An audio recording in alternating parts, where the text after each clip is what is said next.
live at Iowa Speedway. NASCAR Xfinity Series teams getting set to race for the 13th time here. But before we look ahead, let's go back. 8 days ago, Michigan International Speedway. And the story, Daniel Suarez. He had never won in his career, but he passed Kyle Busch, got the checkered flag, and everybody's talking about it. Ahí está Daniel, está llegando a la línea. Daniel Suárez acaba de ganar para toda Latinoamérica. Juan Carlos Casco, hemos ganado historia. La primera carrera que gana un mexicano en NASCAR. Gracias a todos por su apoyo. Gracias. Y muchísimas felicidades por lo hecho este fin de semana. Memorable para ti y para todos los mexicanos. What an awesome day it was for Daniel Suarez. Happy Father's Day, everybody. Welcome in here at Iowa Speedway with Michael Waltrip, Larry McReynolds. I'm Adam Alexander. Safe to say that's one we're not going to forget, Larry. And in Mexico, Daniel Suarez, he is a rock star. After that win, it became the biggest news story in Mexico. Not the biggest sports story, but the biggest news story. And talking to him before qualifying second, I think he might could make it 2 in a row. I don't think so, Larry. I think Eric Jones, our pole sitter, wins this race. But I got some breaking news. He's being sent to the rear. He's going to start from the back along with 2 of his other competitors. They've made illegal body modifications. NASCAR police cited them and are sending them to the rear. That's going to mix things up today. Those other drivers dropping to the back for unapproved body modifications. Couple of guys that I would think would be favorites. Elliott Sadler won here in 2012, and Brad Keselowski, who's been to victory lane here on 3 different occasions. What about that duo? I like those cars, especially Sadler. There's a lot of talk down in the garage area about how fast that car is, and he likes this track. He's won here before. So we're going to have a great race. We've talked about the groove being on the bottom, but those guys aren't going to have any choice but to run all over this 7/8 mile racetrack. A lot of action, a lot of passing. And a competition caution at lap 40 today. Going to add to the mix of strategy. We'll tell you why coming up. First, we're going trackside to get the command of fire engines here at Iowa Speedway. Race fans, please welcome today's Grand Marshal, board member of Absolute Energy and Big River Resources, Chris Schwartz, as he delivers the most famous words in motorsports. Drivers, start your engines.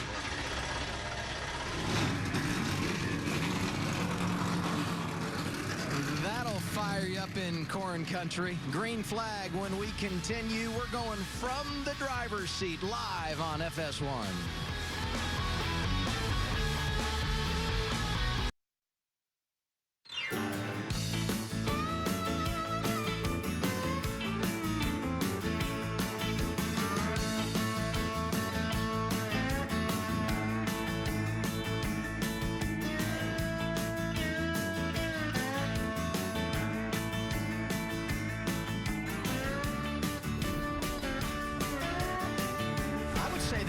Very appropriate for our location, live at Iowa Speedway, getting ready for our 3rd short track race of the year. The first for Alex Bowman. He starts 9th. Let's go from the driver's seat with a fella from Junior Motorsports. Yeah, see if we can get a word with them. Hey, Alex Bowman, it's Michael Waltrip and America's crew chief Larry McReynolds up in the FS1 booth. Do you copy? Yeah, I got you guys. Well, it's hot today. We know that. On a short track, are you worried with your limited amount of starts about how the heat will affect you physically? Are you going to be okay? Yeah, I'll be all good. I'm sure all my friends back home watching on the Xfinity app are laughing at you for that one. They're probably saying that I'm going to get hot and tired, but no, it's 250 laps, so we'll be just fine. It's going to be a hot, slick day, but everybody at JRM has built a really good race car. We unloaded really well, and I think we're going to be strong all day. Alex, this is Larry Mack. Now, you speak about the heat inside the race car, but it's been 2 days since you've realistically made any practice in that 88 car. Do you anticipate having to move the groove around on this 7/8 mile track, looking for that ultimate grip? Yeah, I think we're going to be moving around a lot. The truck race didn't get up as high as I would have thought it would, but I think these Xfinity cars with less total downforce are going to have to look for mechanical grip a little bit more than the trucks had to. So we'll be running all over the place. We were up there in practice, and don't want to be one of the first ones up there, but we'll definitely be up there eventually. Well, I know on Race Hub you did not pick me as your favorite crew chief, but good luck, and we'll maybe check in with you a little later in the race. Yeah. Well, I don't really think I had the option to pick you. You didn't, my stack of cards didn't have your emoji, but thank you guys for having me on. I really appreciate it. Yeah, it's going to be fun watching you. And tell your friends not to laugh at me. I'm serious up here. I think somebody's bitter, Larry. Huh? No, not at all. Let's go with our pit headlines. Everything you need to know before we go green. We start with Hermie Sadler. What's up, Hermie? Well, Adam, Brad Keselowski is winless in the 2016 Xfinity Series, as is Team Penske number 22. But if there's a racetrack they think they could turn it around, Iowa Speedway. Brad has 3 wins here, including his last 2 starts at this racetrack. The good news is he was the fastest car in 10-lap averages. The bad news is he'll start from the back. Chris Neville? Hermie, when you think about the challenges of this race today, Eric Jones going to have a little bit of a heavier burden with this being Father's Day. But he started the weekend right. He was strong in practice, and he grabbed his 6th pole in his rookie season. He said the key to winning this race, it's going to be working through a hot track, searching for grip, staying ahead of those adjustments, and hopefully honoring his father with a win. Adam? Thank you so much, Chris. We look forward to watching Eric as he comes from the back today. One of those drivers penalized for improper body modifications. Now we take a closer look at the stat line for Daniel Suarez in his last 4 races. You know, he's racing like a champion, brought to you by Just for Men, original formula. The big one, the last one, Victory Lane, 8 days ago.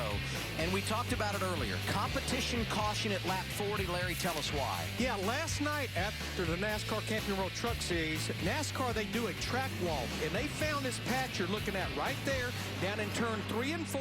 It was about 4 foot long, about 10 inches wide. Obviously, they had to repair it, worked till 2 o'clock this morning. They feel good about it, but just to make sure, we're going to have that competition caution at lap 40 where they can just take a look at it. There you can see 3 of our top 7 drop into the rear of this field.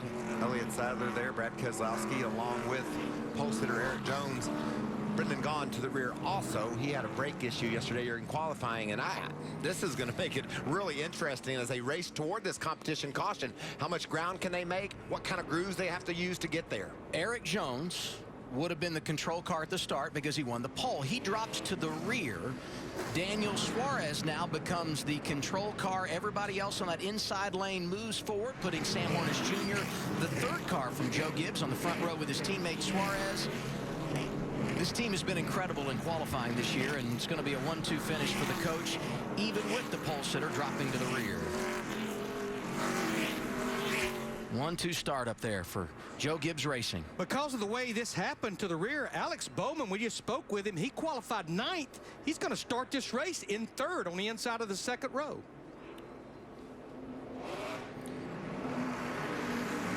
And NASCAR going to go green anyway. Pace car is off. Inside lane, Sam Hornish Jr. in for Matt Tifft. Had a back issue earlier this week. Daniel Suarez outside lane. We're green at Iowa.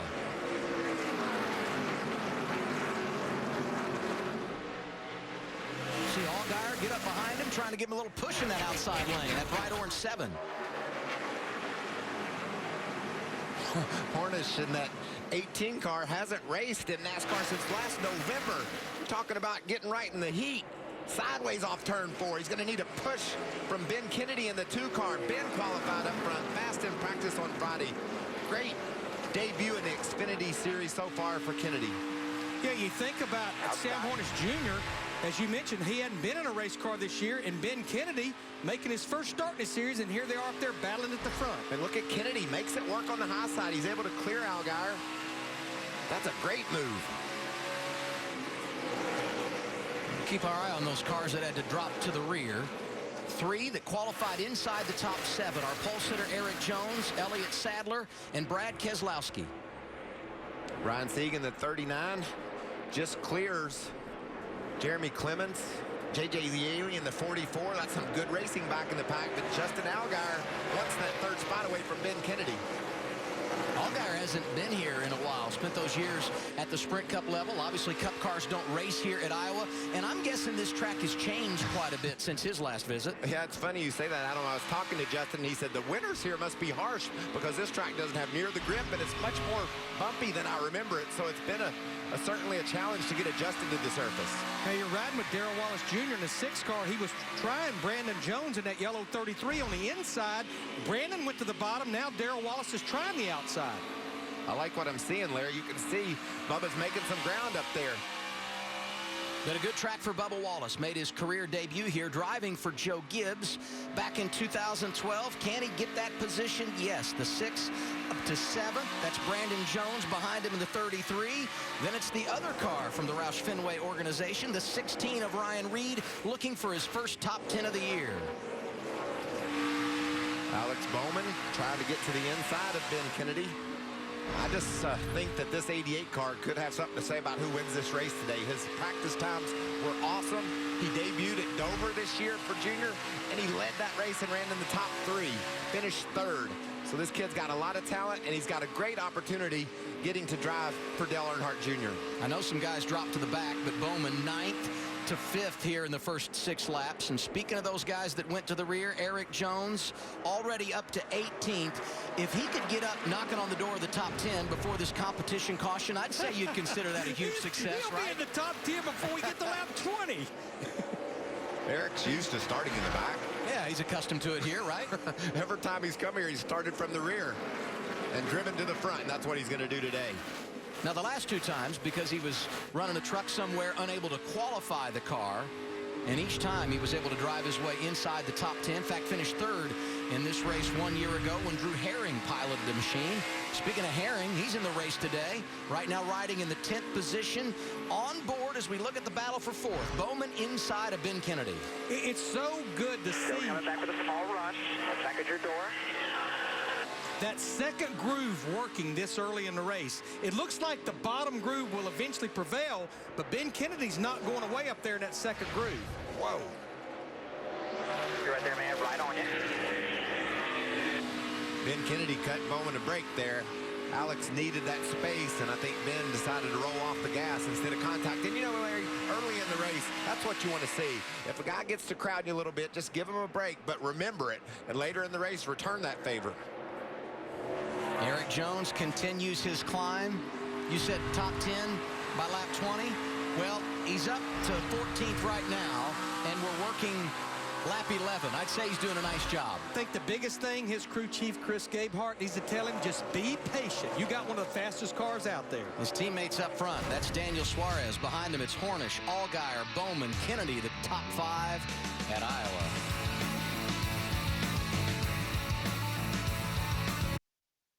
Father's Day's coming up. I just want to give a shout out to my dad. He's been there for me for a long time, stood behind me through everything that I've done. We've had a lot of great memories together. He's the reason I'm in racing. He used to race. I grew up watching him, and he was definitely my racing idol growing up. Happy Father's Day, Dad. Love you. Thanks for being the greatest dad ever. I'd like to say Happy Father's Day to all the fathers out there. It's the family sport. Happy Father's Day. And we extend our Father's Day wishes to those of you watching at home today with Michael Waltrip, Larry McReynolds. I'm Adam Alexander. 17 laps in here at Iowa. Daniel Suarez has led them all. Company from behind, that's his teammate Sam Hornish Jr. And the other car from Joe Gibbs Racing, Eric Jones, qualified on the pole, started at the back, 17 laps in, running 11th, Chris. Yeah, boy, Eric Jones having a good run night round. You guys said that he was here last year, but the thing is his crew chief, Chris Gabehart, this is his first time here, and I spoke with Chris about that. He said, you know, it's kind of tough being a crew chief coming someplace for the first time, but I really do a lot more studying. I went through all the run logs from the other teams, just trying to find any nuances I could. And Eric Jones having a good run here today, doing really well, getting off the corner. Adam? Just past the guy that qualified the car for him here last year, Drew Herring, officially lap 19, Jones in the top 10. Larry? I know we've been focused on Eric Jones in the 20, but I want to give credit to a couple other drivers that started back there with him. Adam, you mentioned it at the top of the show. Elliott Sadler in that 1, he's already up to 13th, and Brad Keselowski in the 22, he's right in tow behind him. And Larry McReynolds, what would the crews have done to those cars? We heard body modification.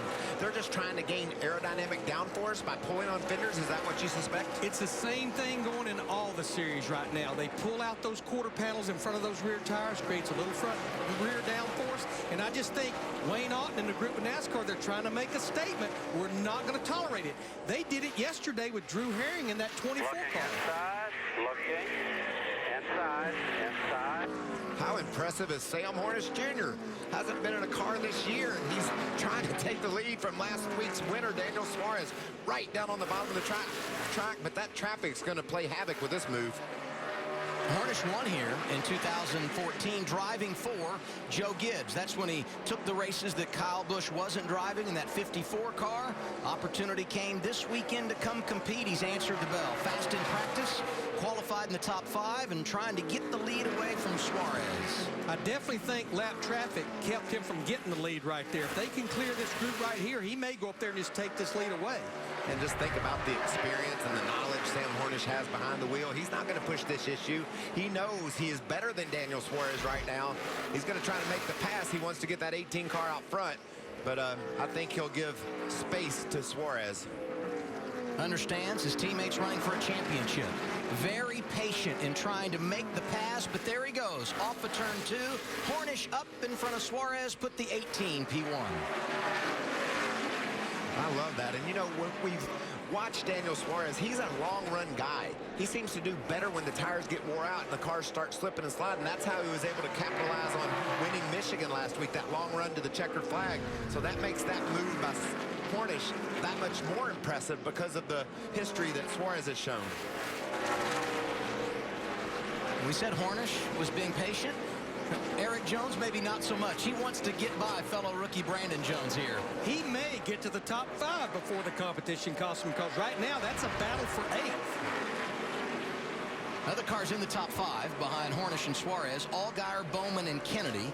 Then you've got Ty Dillon, Bubba Wallace. This battle for 8th. Eric Jones inside of Brandon Jones. Won't be long before the 20's got another position. There it is. There's nothing good about being sent to the rear of the field, but I guess when you know a caution is coming at this lap, that kind of helps your strategy. He didn't have to save nothing. He knows that caution's coming at lap 40, which is about 14 laps from now.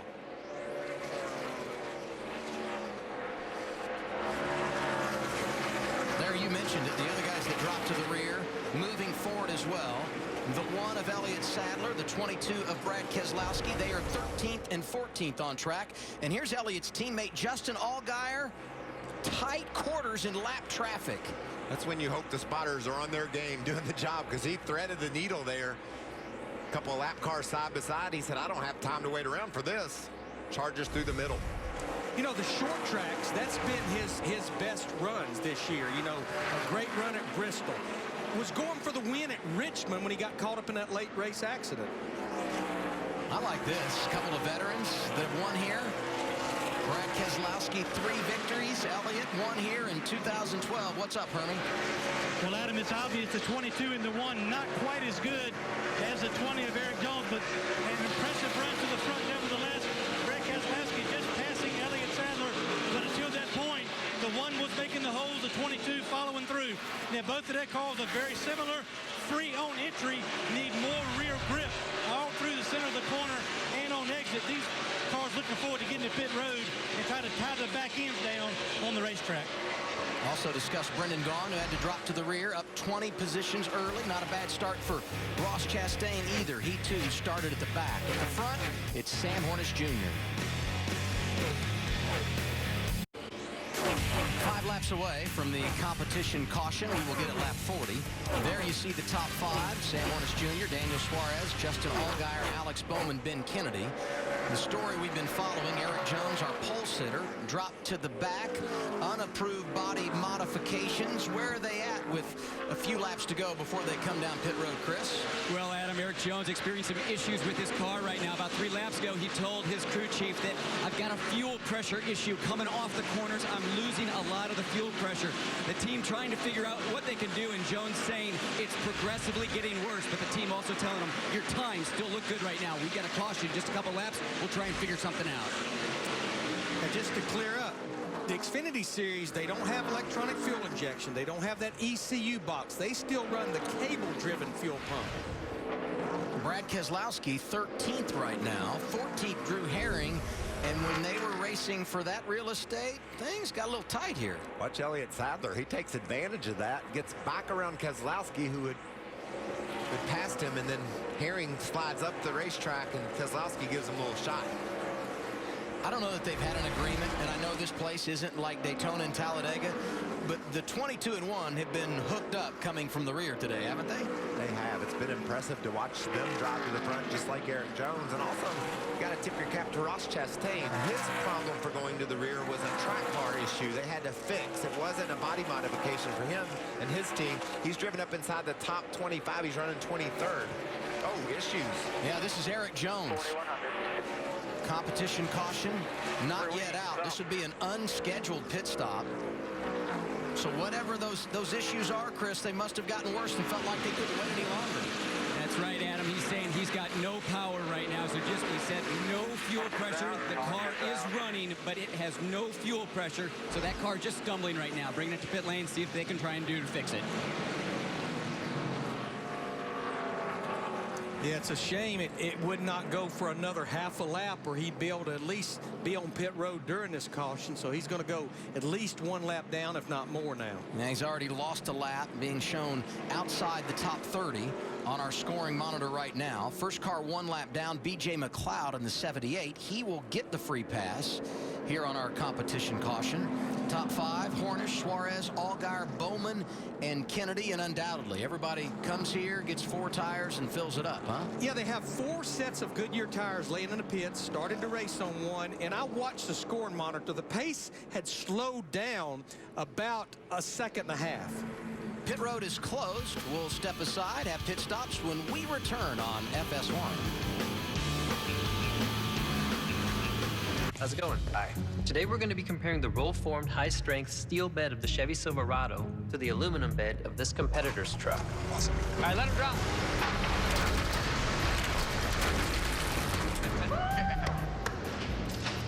Let's see how the aluminum bed of this truck held up. Oh, that's a good-sized puncture. That's all the way through, for sure. Full-on crack here. You're aluminum now, you're going to go, ugh. Let's check out the Silverado steel bed. Wow. Yeah, a couple dents. I'd expect more dents.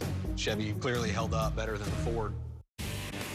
Under caution, 42 laps in at Iowa for the NASCAR Xfinity Series. This is a competition caution for a repair they made to the racetrack over in turn 3, and we know that it may be a couple of laps before they open pit road here. NASCAR wanted to make sure the track was in good condition before they sent everybody down the pit lane. Well, that way, you know, if they let you can see them here checking that patch.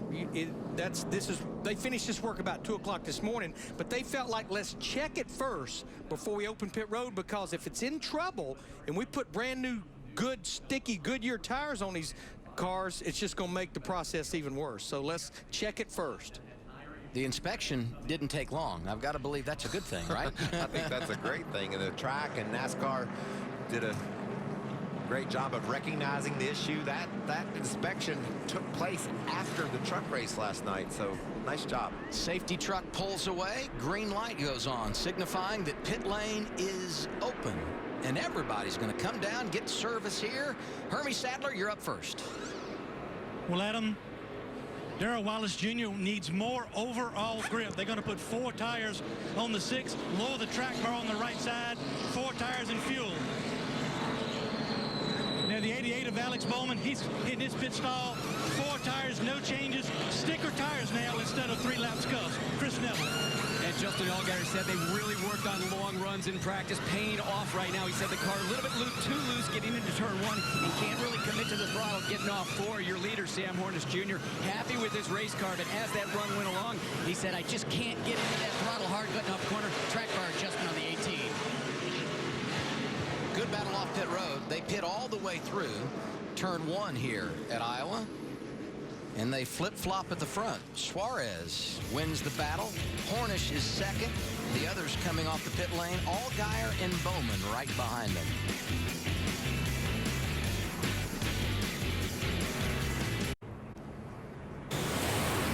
This afternoon, we're in Corn Country, NASCAR Xfinity Series. Next Sunday, it's Wine Country, the Toyota Save Mark 350, first road course event of the year for NASCAR Sprint Cup teams. We're on the air 1:30 Eastern here on FS1. You can watch the coverage on Fox Sports Go. Now, what was going to be in good shape for Eric Jones of the 20, because he pitted and they changed the 4 tires plus fixed the fuel pressure problem, but they fueled the car. In the rule, you cannot fuel the car before the competition caution. So really, had they not fueled the car, he'd have been in position for a wave around, but now he's not, because he has to go to the rear of the field to restart fueling before the competition caution. Okay, crew chief, how'd you fix my fuel pressure so fast? I have no idea, because they only lost the one lap, and they really lost that about the time they came to pit road. I'm sure we'll find out. I'm interested to hear the answer to that. Jones being scored 31st right now, and he's the 7th car in line when you talk about drivers one lap down as he tries to get up there in the free pass position. And here we are exiting pit road, really tight there for Allgaier and Hornish. A little contact between those two. Well, I think that was just a situation there where Hornish adjusted his pit road speed. He slowed down so he didn't go too fast in that segment, and Allgaier was right on and made some contact. Suarez won the race off pit road. He's the control car, chooses the inside lane. Hornish goes from the outside. We restart, completing lap 47. Well, we've checked a couple of boxes for Daniel Suarez, and this was one that I've been interested in. His restarts haven't been on top. He hasn't been on top of his game for those throughout the year.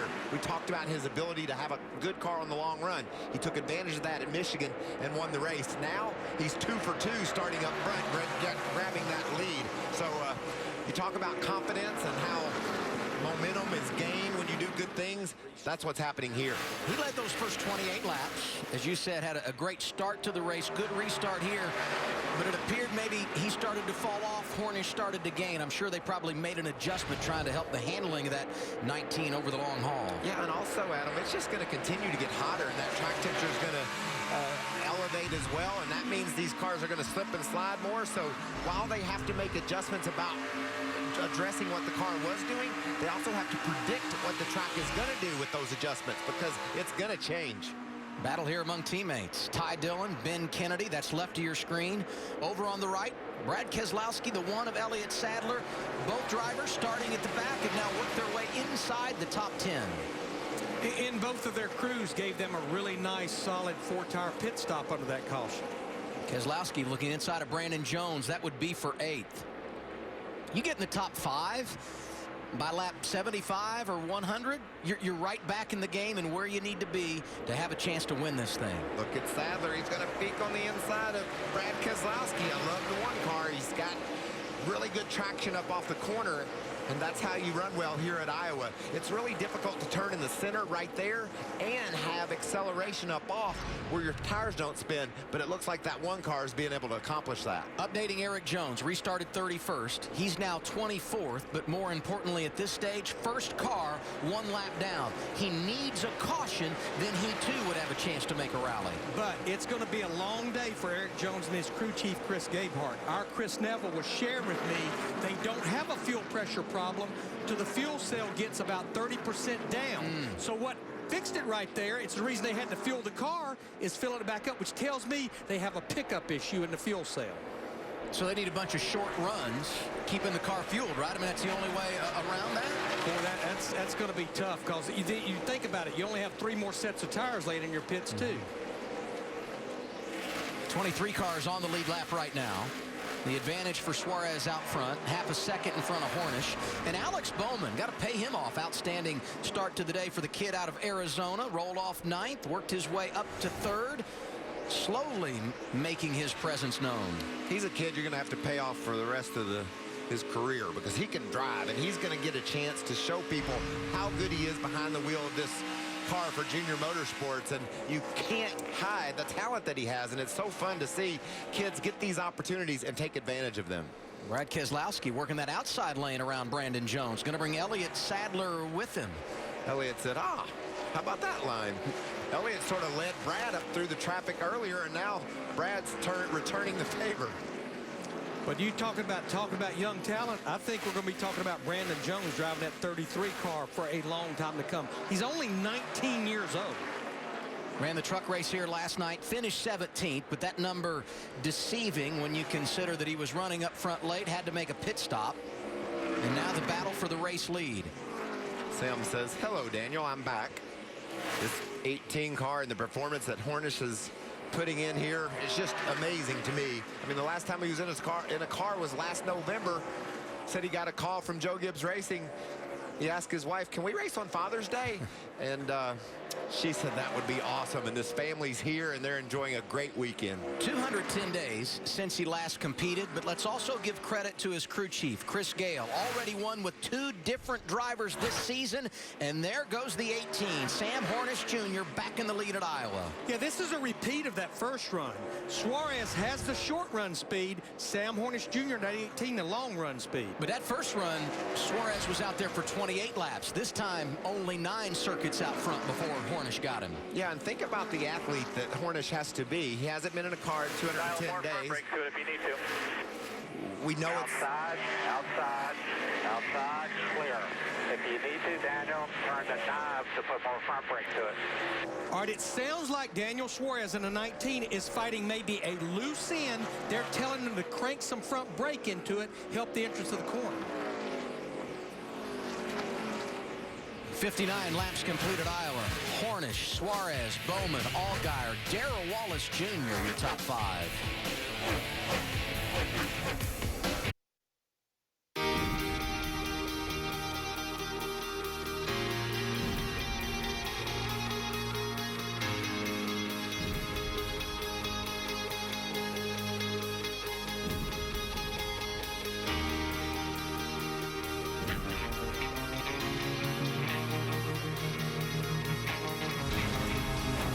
Shots there of fathers and their sons on this Father's Day from Iowa Speedway. And as we arrived this weekend, couldn't help but be thinking about Eric Jones. Lost his dad less than 2 weeks ago, and honoring him last weekend at Michigan, again this week when he won a late model race. We continue to send our prayers to the Jones family.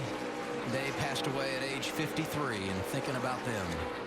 And there's not a race car driver out there that would be out there if it weren't for their dads. You have to have that kind of support, and it's a special day, I know, for a lot of these racers. Saw a picture there of Darrell Wallace Jr. and his father. He's been hot on track. Started 12th, running 5th. It's hot inside the car, too, huh? Look at that. You know, I started to talk about Sam Hornish Jr. It's been months since last November, since he's been in a car. That's when you have to be an athlete. That's when you have to be on the sideline like a backup quarterback. Know the plays, understand the sport, be in great physical condition. When your number is called, you can come to the game and play at this level. This is impressive because of all the factors that go into what Hornish is being able to accomplish right now. And Chris, right now, race kind of has a long run feel. That appears to be their strength. Yeah, it really is right now, because as you're talking that long run, he's already thinking about short run near the end of this race, saying that on that last restart, it took him about 5 or 6 laps before he felt like the front end was really grabbing the road. So already talking about what adjustments can we do for the end of the race if we have restarts. Teammates doing battle here. Brandon Jones around Ben Kennedy. Now I'm thinking about Sam Hornish Jr.'s teammate Eric Jones at 20 right now. He's the first driver a lap down, but if we stay under this condition of green flag run, I'm going to say in the next 10 laps, that fuel cell's going to be low enough, he's going to be fighting fuel pressure problems again. And it won't be long before Sam catches up with the 78 of B.J. McLeod, currently the last car on the lead lap. You put him a lap down, you take Eric out of that free pass position. Haven't mentioned this name a lot today, Brennan Poole, but he's starting to slowly work his way toward the top 10. Yeah, and that's not surprising. He's just a very consistent, steady racer. And you're right, Adam, the first quarter of this race, he just didn't have much speed, it didn't look like. Good pit stop, an adjustment, and now he's going to town. Yeah, he was on the verge of going a lap down before that competition caution came, but evidently Chad Nars, that crew, they made the right adjustments on this 48 car. You can hear him trying to work that gas down. This track is so cool in the respect that you just can't just nail it. You've got to work your throttle. You've got to work your hands. You've got to bounce over the bumps to be able to get a good lap time in. Sam Hornish Jr. working over the lap machine of Mario Goslin. He's already 1 lap down. That's to put the 90 car 2 laps in arrears. Second, Daniel Suarez. The advantage now 1 second between the race leader and his teammate. Mentioned earlier, good ride for Alex Bowman. Started 9th. Driver from Junior Motorsports has worked his way to 3rd. This team has won twice this year, including our last short track with Dale Jr. Justin Allgaier hasn't been here in a while. Solid effort for him. He's 4th. And then there's Bubba Wallace in the top 5 at a track that's been really good to him, Hermie. And Adam, really solid race car for the 6 today. Last time down pit road, they made a track bar adjustment to give him more grip, especially right here on this entry down into turn 1. The theme this entire green flag run has been save your tires. And that caused Bubba to bag up the corner, let off a little bit earlier to let the car roll into the corner and get a good run off the corner. He started running faster lap times. So right now, good spot on the racetrack for Darrell Wallace and a good race car as well. This has definitely been one of his best racetracks. 4 starts, worst finish, 11th in the Xfinity Series. And Hermie said, save your tires. We're right now a third of the way through a fuel run. It's going to be a long time before these guys are back on pit road.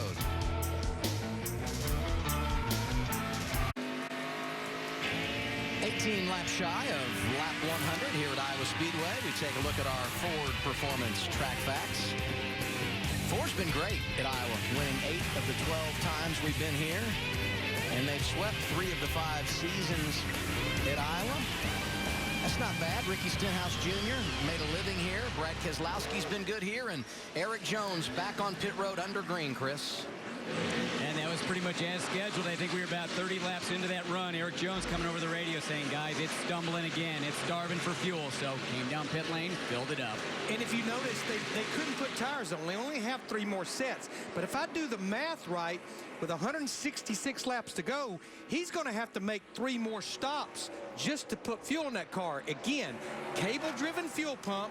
It has a pickup that's normally down in the right rear corner of the fuel cell at the bottom. Something's going on with that pickup. When the fuel cell gets about a third low, it's not picking up fuel anymore. The fix, fill it up with fuel. Yeah, the fix would be some timely cautions, but he didn't catch one there. And he had just been put in a situation where he was no longer the free pass car. The problem had gotten to where they couldn't deal with it any longer. Makes his pit stop. Eric Jones now 30th, 3 laps down to our race leader, Sam Hornish Jr. What about this group? I've been watching this battle. It's pretty amazing. Blake Cook drove right up on the back of Herron, gave him a little bump in the back and got around the outside of him, and they've caught Jeremy Clemens. These guys are racing for the 16th position. Just ahead of them is Ryan Sieg and J.J. Yaley. So a spot in the top 15 is what lies up ahead for these guys. And look at the different grooves they're running. I love this racetrack. I love the fact that they can spread it out and try to find grip. That's what they're starving for right now, Adam. Those tires sticking to the road. Kind of got to use your imagination as a driver when you come to this place. Well, you use your imagination and you use your spotter. If your spotter reports that some guys found something up top, got something going on in a groove you haven't been in, you've got to go search it out. Talked about the Fords running good here. Brad Keselowski around Ty Dillon for the 6th spot. Just ahead of him is Bubba Wallace. You know, we're sticking with the Father's Day theme. We actually talked to Tony Clemens, Jeremy Clemens' dad, yesterday during that qualifying session. Talk about dads making a difference in a driver's career. Tony is Jeremy's crew chief and builds the engines for that 51 car. But during the week, he's building engines for late model drivers all across the South. So he's kind of bivocational. On the weekends, he's a crew chief for his kid. During the week, he's building those engines. And this team really does a nice job. Great run earlier this season, Michael, at Talladega. Yeah, top 5. That was amazing. And just the effort, the passion, the desire. Father and son down there turning the wrenches on that car. RepairableVehicles.com is a sponsor on the side of it. Their sponsor stepped up on Friday. Jeremy said, I think we can go really fast. We had some new tires. Bought him a set of tires. He put that thing up in the top 5. Here's another guy we'd love to celebrate. Ryan Sieg in that 39. Done a lot of positive things in 2016. On the back bumper of the 62 of Brendan Gaughan, Hermie. Yeah, and we talked a lot about the 1 and the 22 starting in the back and making their way to the front. The 62 of Brendan Gaughan had a similar fate. They broke a brake line after the first round of qualifying yesterday. Had to repair that. That was an unapproved adjustment or repair. He also started in the back. Had been trying to make his way to the front with a loose race car. They made a wedge adjustment last time down pit road. Looking forward to another stop and more adjustments on the 62. Gaughan's hanging around 13th. Hasn't had a lot of movement since he got inside the top 15. Sam Hornish Jr. has led 55 of 92 laps here at Iowa. Back at Iowa under caution for the second time today. Ryan Preece had an issue in turn 4. There you see the damage. Now we take a look at what happened. Yeah, you look up at the top of the screen. It looked like he just blew a right front tire exiting turn 4. You can see there the red car. Normal exit to the turn and look late, just abruptly into the outside wall. And he's having a good run. He was on the lead lap in the 21st position, just behind his teammate Ross Chastain, who's charged from the back like Brendan Gaughan and some of the other guys we've talked about. So it was a good run. Unfortunately, it's over. Good break for his teammate, Ross Chastain. He was the last car on the lead lap, and Eric Jones in the garage. That's a fuel cell right there. This right here, what they're going to do, they're going to change that entire fuel cell out and see if they can rectify this fuel sensor problem. The other person I think that benefits from this caution, Chris Neville was telling me, or Hermie Sadler actually, during commercial, Elliott Sadler in that one was starting to feel a bad vibration in the right front, so probably timely caution for Elliott Sadler. Elliott started at the back, 8th under this, our second caution. Free pass, going to go to the 28 of Dakota Armstrong. He's 21st right now. Pit stops under caution. Second trip of the day, Hermie. Good run in that segment for Darrell Wallace. In the 6th, they're going to put 4 tires, fuel. Looking for more forward drive on the 6th. They'll make an adjustment. The 88 of Alex Bowman. His car was too tight at the beginning of that run. 4 tires, Sunoco fuel, and a track bar adjustment on the 88. Chris Neville. And Justin Allgaier saying that they went the wrong direction on that last stop, saying the car just way too loose, too edgy, especially down into turn 1. Sam Hornish overall pretty happy with his race car. That last stop, though, they did lose 1 position in pit lane. And remember, Sam hasn't done a pit stop since November of last year. And the 18. Going to lose a spot again. Daniel Suarez, 2 for 2, winning the battle off the pit road. How about +5 for Elliott Sadler? It was a 4-tire stop for driver 1.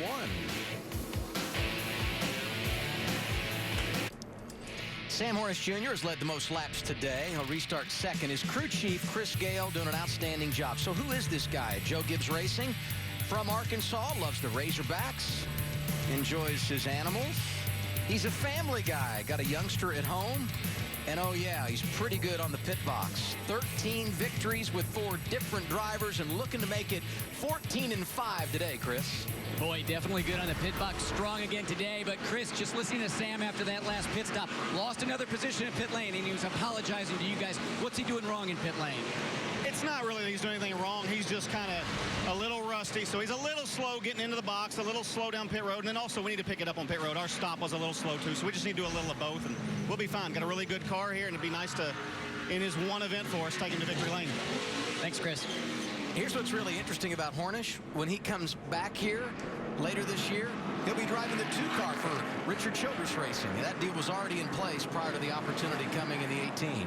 And he's pitting right on a scoring loop. So that means the 7 pit boxes leading to his pits, they're kind of free. You can't get caught speeding in that segment. And how happy are you if you're Richard Childress watching this guy go like he's going, knowing he's going to drive your car when you come back in the fall? Restart as we complete lap 103. Hornish on the outside of race leader Daniel Suarez. Keep an eye on Elliott Sadler. Best position for him today. Restarting inside of row 2. Well, Michael mentioned Elliott Sadler in the one at the top of the show, and it just felt like watching practice on Friday. He was one of the drivers that can compete with these Joe Gibbs Toyotas. He's inside of his teammate. On board here with Alex Bowman, who's had a nice afternoon. They settle in single file. Brendan Gaughan in the top 10. Haven't said that today, but he's 7th. Hermie talked about the fact they had to start at the back, had that brake line problem yesterday during qualifying. 62 having a good afternoon. Look to the inside of Bubba Wallace. Brad Keselowski dove in there. They're 3 wide. That pushes Ty Dillon up the racetrack, and here comes Keselowski. We didn't see Brad, but the 2 guys on the outside could feel him down there on the apron. And you saw in the graphic going to commercial break, Brad Keselowski lost 4 spots on pit road in that 22 car. They had all types of issues on the right front during that change. First run of the day, Suarez led 28 laps. Hornish went by. Second run of the day, 9 or 10 laps. Hornish got the lead. We'll monitor the progress here. And another thing to be sure to keep your eye on is the progress of Elliott Sadler. Those two Toyotas have driven away from the field. Can Sadler hang with them? He and Bowman are right there. Have they made improvements and adjustments to their cars that will allow them to keep pace? And now's a good time to really keep your eye on Sadler, because this is as good a track position as they've had this afternoon. Could change the way that car handles. Nice battle here. The 3 of Ty Dillon, bright yellow 33 of Brandon Jones, and the 3-time winner at Iowa, Brad Keselowski, in that white and black 22. I think while we were watching that battle right there, Brennan Poole in the 48 got in the back of Darrell Wallace Jr. in the 6. I think we'll see it right here going off into turn 1. Hello, I'm here, and I'm going to be requiring some space. Now, Brennan last year got aggressive in this race, Michael. Yeah, that got ugly. It did. Hopefully it won't head that way this time. Yeah, he and J.J. Yaley got together, and NASCAR had to intervene. Well, they intervened, all right. They pretty much parked him for the day. I was just going to leave it at they intervened, You Larry. can't leave that dangling out there. Pulls steady and solid this year, though. Currently running 12th. Just a fixture inside that top 15 all year long. Nearly won at Talladega, and we got to salute Chip Ganassi Racing and what they're doing. Had a great run at Le Mans, winning the GT class. You watch the coverage here on Fox Sports the last couple of days, and they've had a good year in the Xfinity Series. Kyle Larson getting that win at Pocono. Justin Marks doing a good job in the 42, and Brennan Poole in his rookie campaign has had some really good outings. Yeah, Marks is riding along in the 19th position, staying on the lead lap. There you see Justin in that bright greenish yellow car. I'm glad you said it that way. I never know how to identify it either. He's down on the inside of Jeremy Clements trying to make it work. This battle continues. See, Poole has gotten underneath Blake Cook. Colleague Racing, that 11 team, Lee Filter Chevrolet. Cook's done a nice job. Team that started up in January, really making some noise as we hit the summer months. You see Ben Kennedy there. Such a great start to this race. Great start to his week. Fastest in practice. Hearing on his pit stop, he had a jack issue. They lost some positions in the pits. So this is a good thing for a kid just trying to learn and understand what racing in this Xfinity car is all about. Get him back in traffic and let him fight his way through. I mean, you wouldn't plan it that way, but it's a good learning experience for him. 10 laps since the restart. You saw Hornish, a couple of car lengths back behind his teammate, the race leader, Daniel Suarez. And this battle not going away. Poole 12, 13 Blake Cook. I bet you Lee Filter really likes our onboard camera. We're showing that car a lot. That's beautiful. He's knocking on the door again. Hornish wants the top spot back. How much of what we're seeing here is Hornish just being patient on the restart, not wanting to miss an opportunity, and doesn't want to get into his teammate, and he knows he's got a good car on the long haul? Well, if you're going to be rusty anywhere, you can be rusty on pit road, getting in and out of there. I understand that. And then you also got to just watch what you're doing on the restarts when everybody's bunched up so tightly. And that's just an experienced veteran doing his job perfectly. And now he's got a car that he thinks he can go up there and grab the lead again with. Yeah, but he's having to start work a different groove, because where his car was so strong catching Suarez in the 19, it just rode the middle so good around the bottom of the racetrack. Now it looks like he's going to get underneath Suarez and maybe get this lead back. How about the fact that he's led almost 400 laps here? All-time leader at Iowa, Sam Hornish Jr. I would have lost that bet, you know? Me and you both. There's horses for courses, as they say, and Sam really has taken to this Iowa Speedway. All about Joe Gibbs Racing today. Hornish has led 62. Suarez out front for 54. Could change hands again here. There goes the 18 to the inside. Can he make it work in turn 3? And if they don't settle this quickly, Elliott Sadler will be there. You can see Sam gave it a little bit of gas in the center of the corner, trying to clear his teammate, wasn't quite able to do it. And look at Sadler. He's loving what he's seeing up ahead. And we've got some lap traffic here. Took him 4 or 5 laps. I thought Hornish was going to clear him. Can he make the pass? Can't quite close it off at turn 2. Suarez fighting hard in that outside lane. This is outstanding at the front here at Iowa. He's going to get it done there. Yeah, I felt like once Hornish Jr. got to the bottom, that eventually that was going to prevail the way his car's been running the bottom. Chris patiently waiting to give a report on the 19 of Daniel Suarez. Things have calmed down. Driver 19 now P2, Chris. And boy, he did not want to give up that lead. I think Sam Hornish's car just working a little bit better today after about 10 laps than Daniel Suarez. Since the beginning of the race, he said that car a little bit too loose on entry, but he's made some brake adjustments, which has helped that out. But consistently saying that the car just a little too tight in the center. I'm looking at our scoring monitor. Joe Gibbs 1-2. Look behind him. Junior Motorsports 3rd, 4th, and 5th. Sadler, Allgaier, Bowman. They have brought their A game this weekend. And look at Brendan Gaughan picking up the pace after starting from the rear. He's heating up Brad Keselowski, and he's taking a different line. He likes the high side. We see that a lot out of Brendan Gaughan, and it's fun to see this racetrack opening up for these drivers so they have options when they get to the turns. Yeah, I definitely think Shane Wilson, his crew chief, longtime crew chief, has been going in the right direction with the adjustments when they've been on pit road with the 62. They made a big change after the first practice session Friday afternoon. A change that they liked a lot. They went out for the second session, wound up second fastest in that session, and Brendan said, now we've got something we can work with. We can drive up to the top 5 with this car, and that's exactly what he's done. And they've had some highs and lows early in 2016, but overall a good, consistent start. And let's keep in mind, there's a lot of drivers that we haven't spent a lot of time talking about as far as wins in 2016, but we've got a chase now. They're all trying to be in the top 12 with 7 races to go so they can run for a championship. And one of the guys trying to make their way into the top 12, that would be Ryan Seed. He has really been good last few weeks, 15th right now, as he tries to run down the 2 of Ben Kennedy. Yeah, we're halfway through the race to the chase. 13 down and 13 to go. And Ryan Sieg right now, he's right there on that cut line. He's 12th in points. And right behind him, a guy that we know is going to be a part of the championship equation, Eric Jones, already 2 wins this season. Fuel problems today, some unscheduled pit stops, some time behind the wall. The guy that was scheduled to start on the pole had to drop to the back. 7 laps down right now. Jones in the 30th position. His teammates getting it done up front. It's Hornish, Suarez, then Sadler, Allgaier, and Bowman, the top 5. We're halfway at Iowa.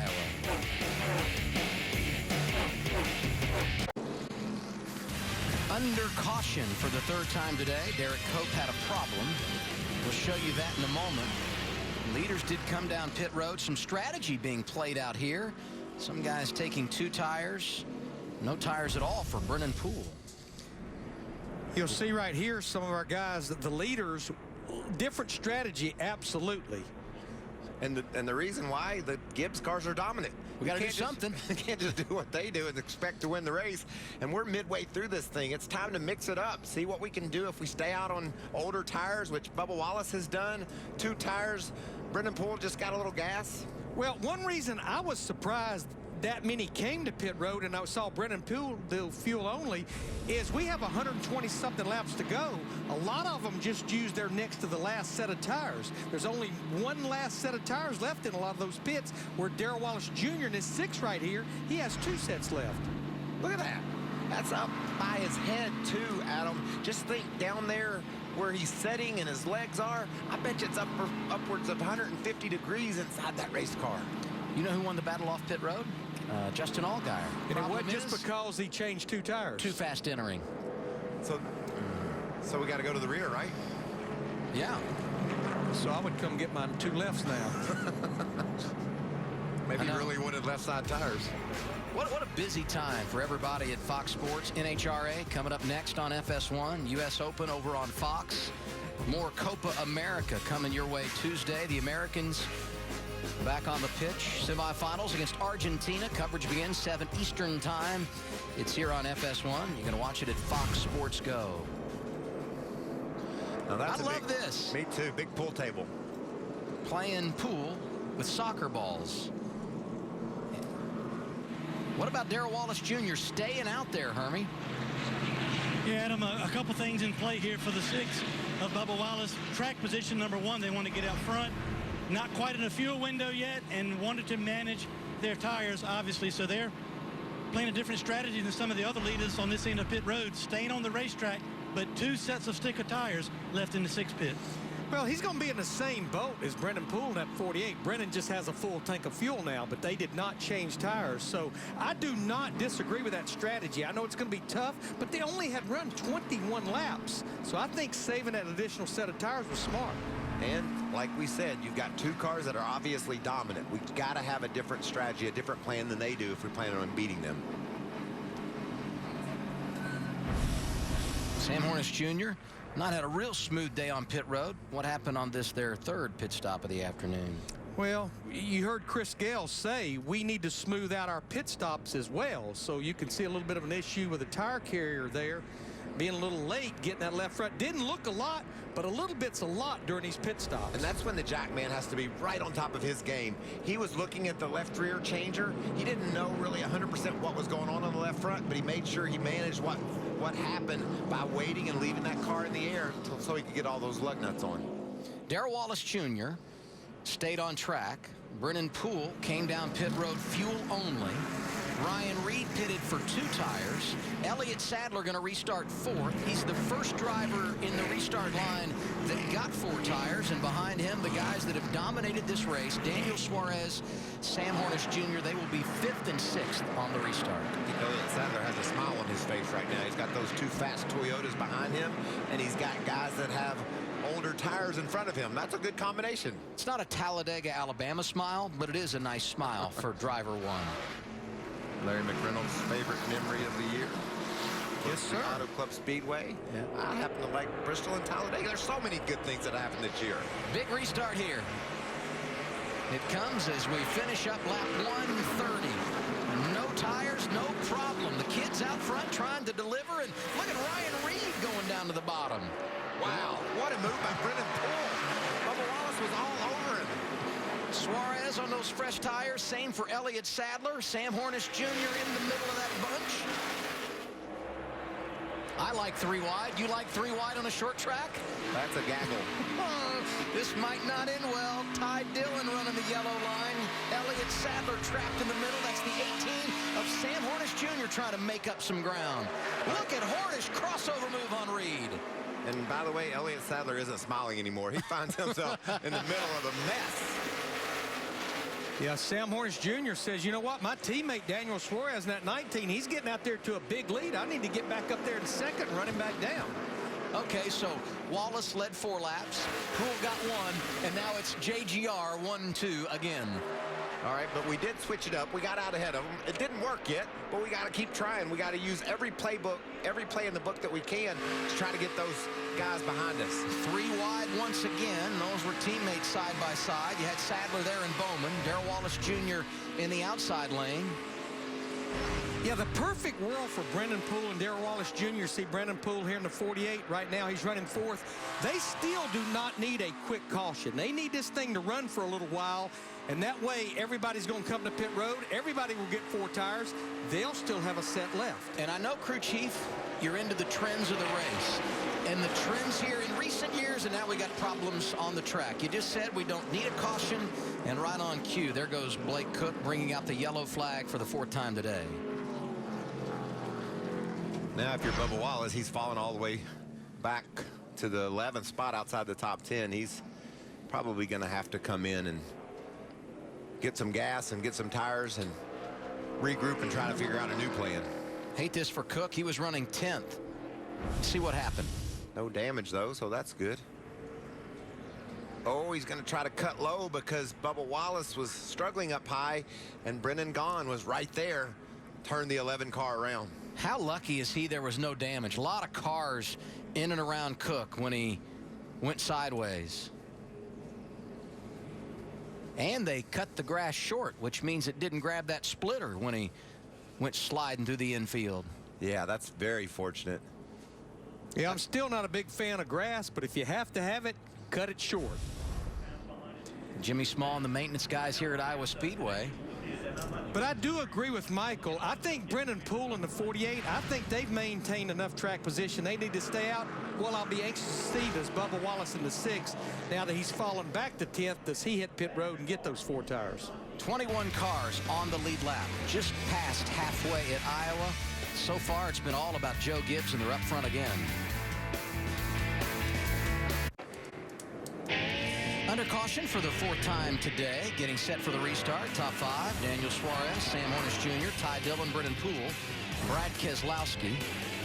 Poole on a little bit of a different strategy. He elected to get no tires under our last cycle of pit stops. That happened 12 laps ago, and seeing something we haven't seen today, the control car choosing the outside lane for the restart. And he's been very successful on the bottom with his starts, but see if he can do the same thing on the top. Ty Dillon likes the inside lane, apparently. Wow, Sam Hornish just drove hard down into the first corner to take the lead. If there was any rust that needed to be knocked off in regard to restarts, I think he finished it up right there. We just knocked her clean. I don't understand choosing the outside there. I'm confused on that one. Maybe it's just for future reference in case he gets stuck up there to know what his car is going to do. Just gathering information, possibly. Ty Dillon, runner-up at Richmond earlier this season. He's having a real nice effort. Brad Keselowski from the back to 4th. Brennan Poole hanging tough in the top 5. Look at Alex Bowman looking to the outside of Ryan Reed. Reed having as good a run as we've seen out of him in 2016. All year long, this is as competitive as that 16 car has been. It's good to see. Early in the year, they did some positive things, just couldn't finish the deal. Always seemed to have some kind of an issue. But today, holding strong with just over 100 laps to go. 3 wide behind him. Ben Kennedy is there, his teammate, Brandon Jones. And outside, that red, white, and blue 6 of Darrell Wallace Jr., who was 10th at the restart, but despite being on older tires, is hanging tough. That's a battle, too. Ben Kennedy taking them 3 wide and getting 2 cars. Getting 1 car. Lost it there off turn 2, and it's going to cost him. Now they're going to take him 3 wide. Brandon Jones to the bottom. These guys aren't messing around. And, you know, I just love this racetrack. It allows these guys to race side by side and 3 wide. We saw it last night in the Camping World Truck Series race. That last restart was incredible, the way they were able to battle and race each other. Here's what impressed me about that. Youngest top 5 in the history of the Camping World Truck Series. When you looked at the finishing results, looked like a bunch of old veterans. The way they raced each other, keeping it clean, that was entertaining to watch last night. Yeah, it was great. I love what Ben Rhodes said after the race. He said, you know, I had some issues early in the year. I had to kind of take it easy tonight. What? Take it easy? He was side by side and 3 wide. William Byron, an amazing job to get the victory. That kid, 3 wins and 9 starts. That is, I mean, talent oozing out of that kid. Brad Keselowski wasted no time in that 22 car, just driving by Ty Dillon for the 3rd spot now. Now that is an impressive move, and that's as high up as we've seen Brad. Maybe he's got the adjustments. We talked earlier about the track temperature going up, the ambient going up. All those could be factoring into Brad making a late charge. In the last few years in the Xfinity Series, that 22 team, you just penciled them in. Didn't matter where we went, you knew they would be a part of the equation. 14th race of the year, they still haven't won. The team's been frustrated, especially at the short tracks. But Brad's so good here at Iowa, giving it a good run today. Had to start at the rear, unapproved body modifications. And Brad now 3rd, as you guys talked about. You see Alex Bowman around Brennan Poole. He's been aggressive, getting into cars, pushing them around a little bit. You can see here. Boom. Hello, Ryan Reed. Inside, still down there, 33. Inside. And remember, Ryan Reed only changing 2 right side tires. But I think what's going on with a lot of these drivers, we're seeing so many of them be aggressive. We're down to 100 laps to go, and possibly for most of them, only 1 more trip to pit road. We were talking about Ryan Reed, Hermie, 8th right now, looking for more. How they feeling about the 16? Well, as Larry mentioned, took 2 tires, 2 cautions ago to gain some track position. He's kind of settled in right now in that battle between the 48 and the 6. But interesting note on the 16, every time he wants to communicate with his team, he has to turn the air conditioning unit in his helmet to the off position because it's creating so much interference on his radio. What kind of a distraction do you think that is, Michael, as he's navigating this traffic? It's just check out this action here, Hermie. Watch Ryan Reed. He just gets into the side of Brennan Poole and pushes him up out of the way. And Larry McReynolds, what is happening here? I think these crew chiefs are watching these guys that stayed out on tires. They're watching the 2 tire changes, and that's as good as Ryan Reed has run all day long. We get a late caution at him. There could be some strategy that comes in to trying to upset these 2 dominant cars for Joe Gibbs Racing. And you talk about momentum at a place like Iowa. Poole was up in 7th. Now he's dropped back to 10th after that tap from Ryan Reed. And look at Justin Allgaier marching from the back after a pit road penalty. Well, and what they did, Jason Burdett, that 7 car, under that last caution, they were about the only driver and car to come to pit road. He put his left side zone, but I think more importantly, filled it up with fuel. That's 114 to go. That's just right there on the window to make it to the end. They pitted with everyone else at lap 126. Right side tires for track position, but Michael said it. He was caught speeding. So when the caution came out again, 10 laps later, come down, put on the left side tires, fill it up with fuel, and they are making some gains. 11th right now, trying to get back inside the top 10. Still have 1 set of tires in the pits. Should they come again, as Larry said, right just on the outside of that window of being able to go the distance. Yeah, but if you start just squeezing out a little bit early with 40 or 50 to go, if it comes to that situation, you can really stretch it out and maybe get it to the end. That would be another strategy play that might happen. And I think things like that are more prone to happen this year with the chase format being in this Xfinity Series. Allgaier back in the top 10. At least that's the battle for 10th. He and Poole there in the white and blue 48. Meanwhile, back at the front, Sam Hornish Jr. over a second lead in front of Daniel Suarez, Chris. Well, Adam, we've seen a lot of adjustments on cars. Also seen some adjustments on the other side of pit lane. Chris Gale, crew chief on the 18 car, just swapped his pit crew with Eric Jones' pit crew. So making an adjustment down here, hoping to perform better in the second half of this race. Normally on these weekends, Joe Gibbs Racing uses the Sprint Cup pit crews within that organization. But since this weekend Sprint Cup is off, they've decided to go with some contractors that work for other Toyota teams at the Sprint Cup level. And Eric Jones, the reason you would make the swap with him, he's out of the game. Had the fueling issue early, had to go to the garage to fix it. 7 laps down in 29th is the driver that's won 2 times in 2016.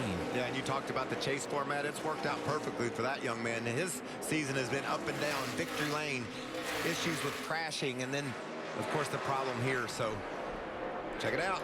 We got to split the lappers when we catch them. Elliott Sadler's trying to grab fourth spot away from Ty Dillon. That last restart, not good for Elliott Sadler. The 1 car has returned to the top 5. In fact, there's 3 drivers entered today that won here at Iowa. They're all in the top 5. Sam Hornish Jr., who leads this thing, Daniel Suarez, Brad Keselowski, Ty Dillon, Elliott Sadler. Things getting tight. Less than 100 laps to go.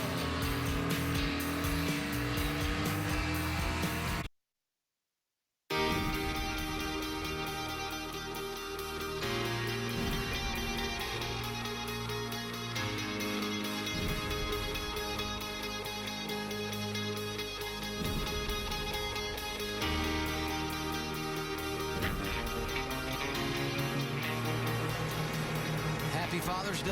Thanks for being with us from Iowa Speedway with Larry McReynolds, Michael Waltrip. I'm Adam Alexander. 164 of 250 laps complete. Sam Hornish Jr.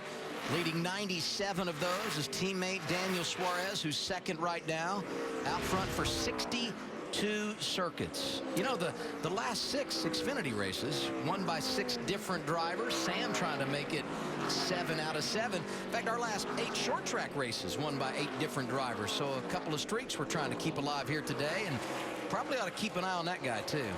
I venture to say he's driving as hard as he has ever. I mean, I know these guys give it everything they got every lap, but he's made some serious gains on the competition.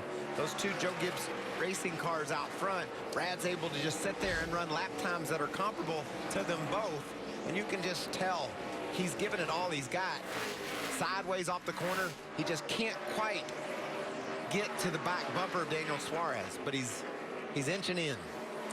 You know, Brad Keselowski, his record in the Xfinity Series is unbelievable. Yeah, he has a championship, but he has top 10 finishes in 25 of his last 26 starts, including 8 trips to victory lane.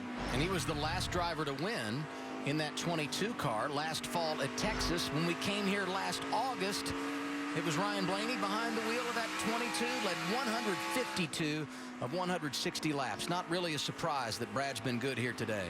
Look at Elliott Sadler. He tried the outside of Ty Dillon. Couldn't make that work. Look to the bottom there in turn 3 and 4. Running in the 5th spot. Garrett Smithley, the lap car up top. It's a battle for Dillon and Sadler. We're 5 seconds behind the race lead, Michael.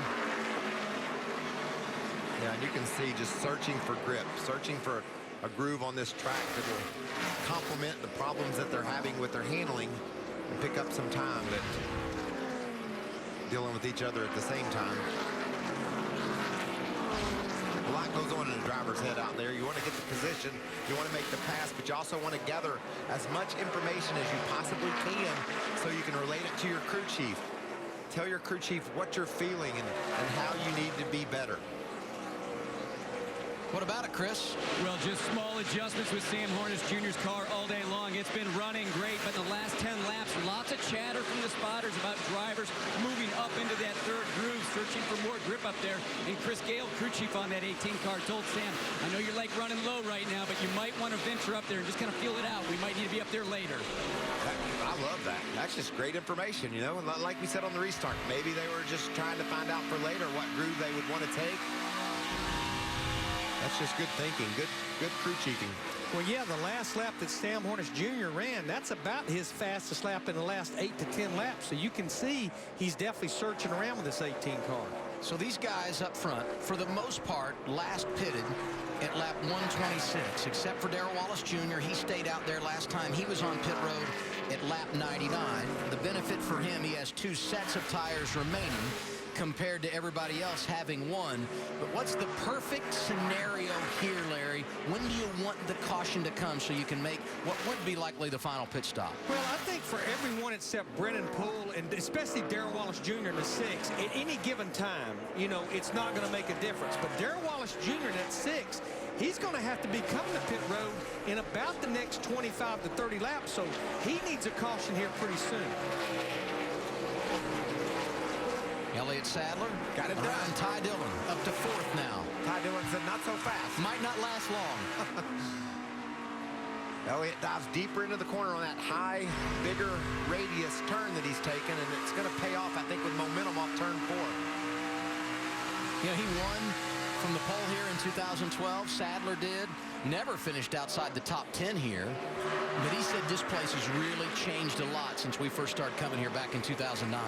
You know, Adam, let me back up on something I said. I think everyone from Sam Hornish Jr., Suarez, Keselowski, they wanted to go for a little while longer because they definitely want to see that 6 car coming to pit road under green. That takes him out of the equation. Plus, you don't want that last run to be too long of a run because then it puts you on the box as far as having no tires left. Teammates going at it here for 11th. Brandon Jones inside of Brendan Gaughan. Another RCR car in front of him, Ben Kennedy. Ben's just doing a great job in his Xfinity Series debut. Running up in the top 10. Been there all day long. And I know just learning so much. He's used to driving a big old boxy pickup truck. They've given him a real hot ride here, and I know it feels good. Yeah, he was fastest in both of the practice sessions on Friday. Allgaier continues to climb back. Had that speeding penalty, came down pit road, got those left side tires. Damage on Ray Black Jr.'s 07 car. And we got word that NASCAR is definitely looking at the left rear of that car, making sure they don't have anything hanging off. All right. There they go again. Ty Dillon around Elliott Sadler. Elliott said, I've been running that outside lane. You take it. I'll see what I can do down low. The 3 sponsored by Come and Go, and that's what they've been doing. Coming and going. Yes, they have. Chris ties 4th right now. Yeah, they've been coming and going, but they've also really been working on that 3 car all day. Didn't like the car early in the race, saying it was just way too edgy. The back end stepping out, especially getting off the corners, but they've been making lots of changes. Wedge adjustments, air pressure changes. And right now, Ty Dillon saying this is the best car he's had all day. Ty's starting to pull away a little bit. Maybe. Here comes Elliott Sadler looking down to the inside at the front. Hornish is really pulled away from Suarez. 4.4 seconds the difference there. How about Chris Gale? He just sets up the car and says, here you go. Go have some fun with this thing. He does a great job behind him. Horner should be the third different driver to go to victory lane in that 18 here in 2016.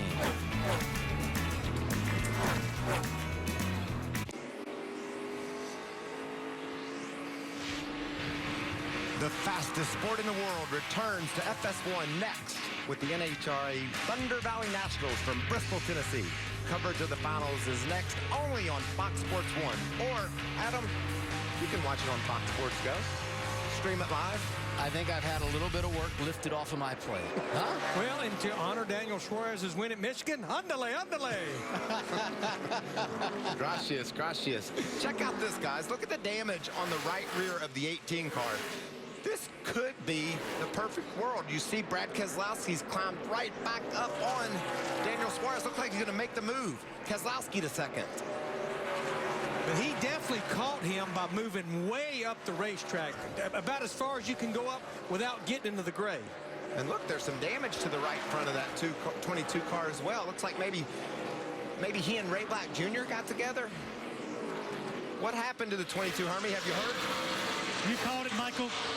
Contact with the 07 on the racetrack. In fact, the 22 team brought out another right front fender just in case they needed to replace it on a pit stop. But after he moved up the racetrack, he certainly has picked up speed now to the second position and trying to get that 22 car into victory lane for the first time in 2016.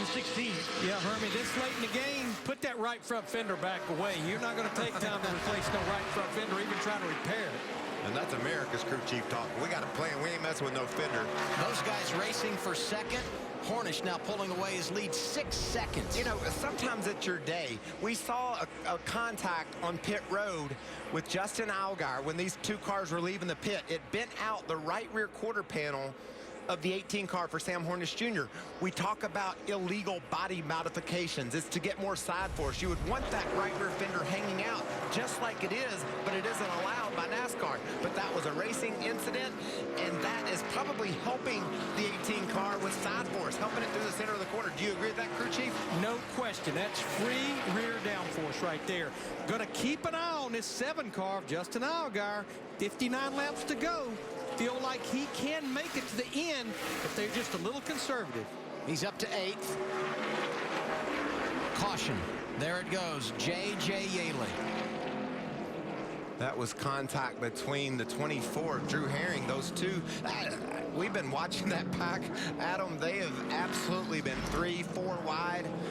And it looked like maybe Yaley tried to come up and Herring was there. But I think these guys are frustrated with one another. You know who just went, Seth Barber, Darrell Wallace Jr. next 6, because they were within about 8 to 10 laps of having to make a green flag stop. Watch this. Yaley tries to just go into a place that wasn't there. Yeah, there was not a thing Drew Herring in that 24 could do there. And he decides he better just finish him off after that. You know, somebody cut you off, you need to get him. He could have done something there. At that point, he got an option, and he opted to let him know that he didn't appreciate being cut off. Yaley was 12th. Herring now occupies that position. First car 1 lap down. Jeremy Clements, he's 16th. Gets the free pass back on the lead lap. 5th caution of the day. 57 laps to go. And, you know, Seth Barber and Bubba Wallace breathed a sigh of relief, but I think Justin Allgaier said, darn. You know, they were in a position to maybe stretch this thing all the way to the end, but we knew there would be more contact. We're short track racing. Now, pretty much the scenario is simple here. Everybody's going to come to pit road and get 4 fresh tires, fill a double fuel. You can go to the end. But remember, Darrell Wallace Jr., Brennan Poole, they will still have 1 additional set led in the pits. Should we get a late caution, could benefit them greatly. Yeah, especially with less than 20 cars, 15 cars, 16 on the lead lap. That's a big deal. Scheduled pit stops under caution, Hermie. The 22 of Brad Keselowski hits his pit stall, 4 tires, only 1 can of fuel because they want to patch the right front nose of this 22. The Elliott Sadler hit his pit stall. He is loose on exit on both ends. 4 tires and fuel for Elliott Sadler. Chris. Ty Dillon, the best his car's been all day, saying it's rolling the top really well. If anything, he'd just like a little bit of help getting off the corner. Sam Hornish says, I love this car right now. No adjustments, just need 4 tires and fuel. See if Eric Jones' pit crew can hit the mark this time. Well, big advantage, Chris, because he had such a huge lead coming to pit road. There were 10, 15 lap cars when he in the second place car, so he's going to easily win the battle off pit road. And look at Ty Dillon, the 3 crew delivering. Up a couple of positions, he'll restart second when we return to Iowa.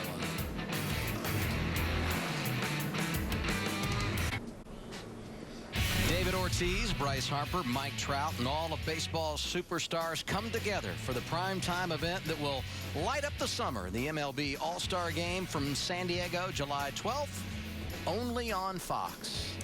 You did a pretty good job with that, Adam. Thanks. Larry, you got the next one, right? Okay, but how about if I talk about the pit performance right there? Look at Sam Hornish Jr. Now remember, that crew right there, that's the crew from Eric Jones. Trouble on the right rear for Daniel Suarez. He goes from 3rd to 6th, and you can pretty much say that was their last trip to pit road for Suarez and for Sam Hornish Jr. So that was a stop that you really needed to rise to the occasion. Elliott Sadler also lost a couple of positions there. He's going to restart 7th. And let's put this in perspective. Sam Hornish Jr. a week ago had no idea he'd be spending his Father's Day in Newton, Iowa.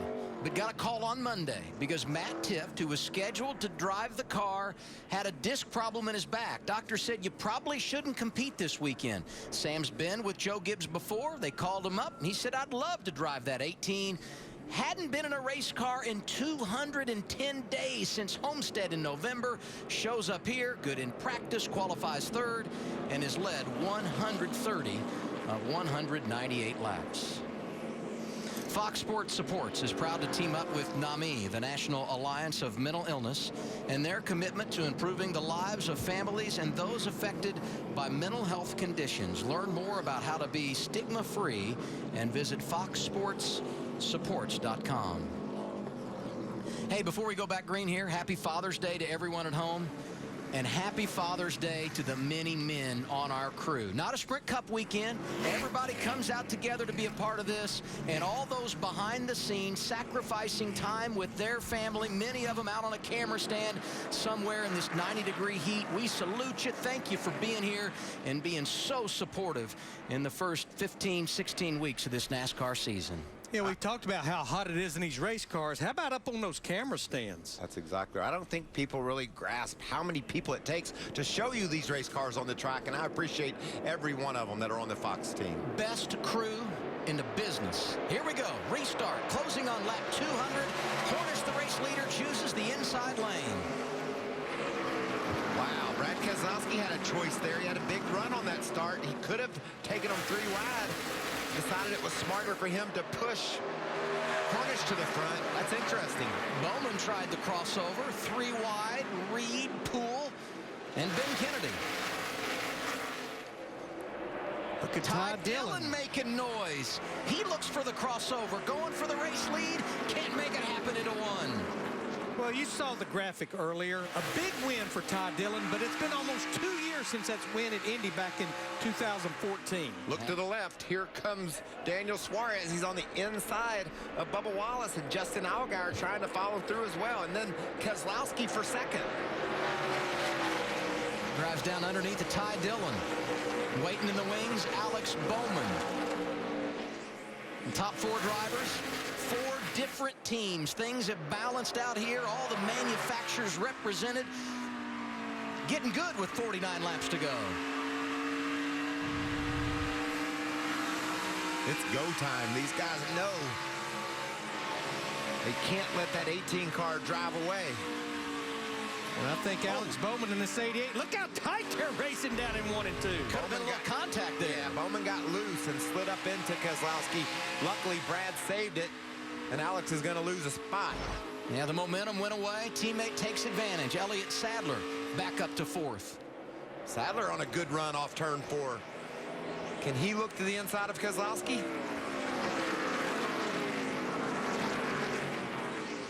It's as good as we've seen that 22 car all season long. That last situation worth a second look, huh? Yeah, he just dives in the corner and can't get away from Keselowski, and that makes his car get loose. And then he just can't get off of Brad. Nice save by both those drivers. Outside 22. Outside, going to be 3 wide here for second. Hang on, they're at the line, gonna have a small. And that allowed Ty Dillon in that 3 to drive away, but company's coming. Elliott Sadler in that 1 car just keeps chipping away. On board with Ty here. That's Brad Keselowski right behind him. Sadler behind him. And everybody knows, Michael, restart, less than 50 to go at a short track. You may not get another one. Go get all you can, because this may be it. Yeah, the spotter telling Alex Bowman he's got one outside. Bowman could have said, yeah, no, I feel him. I'm bouncing off of that guy outside of me. Look at Keselowski. Look at the differing lines. Love that. Yeah, 3 different grooves through 3 and 4 that time. But these guys racing for position, the runner-up spot, opening the door for Sam Hornish Jr. He's distanced himself again, over a second advantage for driver 18. Yeah, and just that last time by, Adam, 0.2 of a second faster than this battle for second, and that's just huge anywhere in NASCAR, especially on a track where you're running at speeds in excess of 150 miles an hour. You can drive away like that. That's impressive. Yeah, I would say the biggest strategy for Chris Gale right now, the crew chief for Sam Hornish Jr., is get Sam just to pace himself right here. You don't need to drive away and get no 7 or 8 second lead. Just stay out front. We know we're going to eventually deal with lap traffic. Let's just be smart here. 18 team has won 5 times this year. 4 courtesy of Kyle Busch. Denny Hamlin got the checkered flag at Charlotte. Hornish trying to deliver today. Hamlin might have had the charge of the year. Yeah, to grab that was that good. win at Charlotte. That was impressive in that 18 team. We've seen so many big moments. I don't know. I think the charge of the year might have been from Suarez, right? When he rallied back last week. He's on another heater today, Michael. And here he goes around the outside, taking that spot away from Bowman. Could he do it 2 weeks in a row?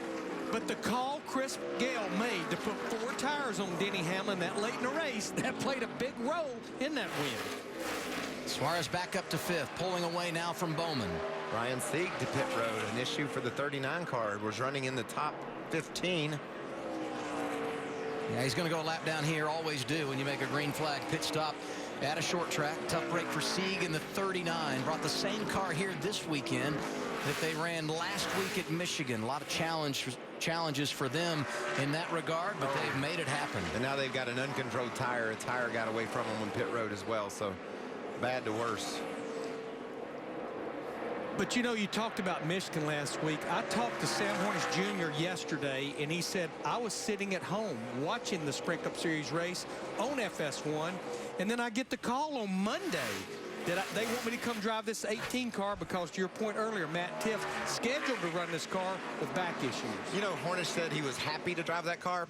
They could have called about anybody in America that would be happy to drive that car. I mean, it's such a great team, and Gale does such a great job as the crew chief, and, man, that's a wonderful opportunity. When he won here in 2014, he led 167 laps. 145 out front today, and he's got a nice cushion at the front. 32 laps to go at Iowa, under caution for the 6th time. Drew Herring, turn coming down the front straightaway. Last 20 laps haven't been real good for the driver out of North Carolina. Well, this is his teammate, Dakota Armstrong, in the 28, and just drives right up into the left rear of Drew Herring and spins him out. So this ought to be an interesting competition meeting early part of the week. Makes you wonder if anything happened prior to that, because it looked pretty obvious that he just got spun around. Brendan Gaughan was the first car 1 lap down. He'll get the free pass, put him back on the lead lap. 16 cars on the lead lap for last 30 laps or so, and here we are. Darrell Wallace Jr., Brennan Poole both have an additional set of tires based on how they've played the strategy. We'll see if they pit here, and as we ponder that, we look at Brad Keselowski 4th right now, and he had a moment. Just gets loose. Talked about how hard he's driving that car. Look, jumped the cushion up next to the outside wall, was able to hang on to it, but watch Elliott Sadler go flying by. That's just heart, just trying to get all he can. He wants to go catch those leaders. He's been getting after it today, Hermie. Yeah, Adam, the issue is the 22, when he started to run down the 3 at the beginning of this last run, the speed was at the top of the racetrack. The problem is Ty Dillon had also found speed at the top of the racetrack, so they've continued to climb the banking in the corner, has the 22. His car is tight through the center, loose on exit, but he said the good news, at least I'll get to restart on the outside. He likes that. Yeah, Adam, in my book, it's a no-brainer for Darrell Wallace Jr. He's sitting there 8th. Brennan Poole is 12th. We only have 15 drivers on the lead lap. I don't think you want to end this race with a set of tires sitting in the pits. Here comes Poole, but Darrell Wallace stayed out. Don't know if I understand that one right there. I thought he was kind of caught in the middle when you look at the track position. Poole, a no-brainer, was 12th. He'll get his 4 tires. See if he can make a run at him down the stretch at Iowa. 28 laps to go for the NASCAR Xfinity Series here at Iowa. Some cars penalized prior to the race. Unapproved body modifications for pole sitter Eric Jones, Elliott Sadler, Brad Keselowski all had to drop to the rear, and the problems didn't stop there for the 20. Yeah, fuel pressure problems. They would go about 30 laps, and they were having troubles with the pickup in the fuel cell. He'd have to come to pit road for more fuel. Sam Hornish Jr. exiting pit road, hit by Allgaier.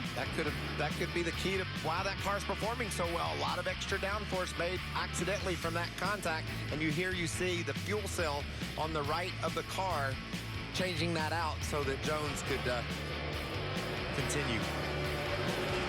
Lap 135.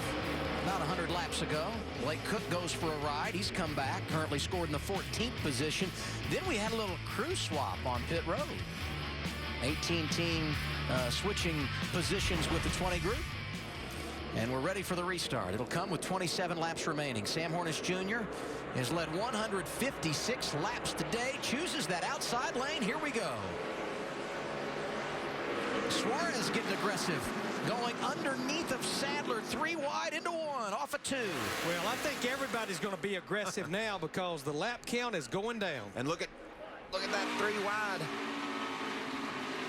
No one's driving any harder right now than Ty Dillon, really getting after it at the front. Brad Keselowski trying to make some gains on board here with Darrell Wallace Jr. There goes Keselowski out of line in that white and black 22. Around Ty Dillon. Suarez, after that tough pit stop, starting to make some moves to the front. Don't put Keselowski around Ty Dillon so fast. Dillon fights back hard on the outside.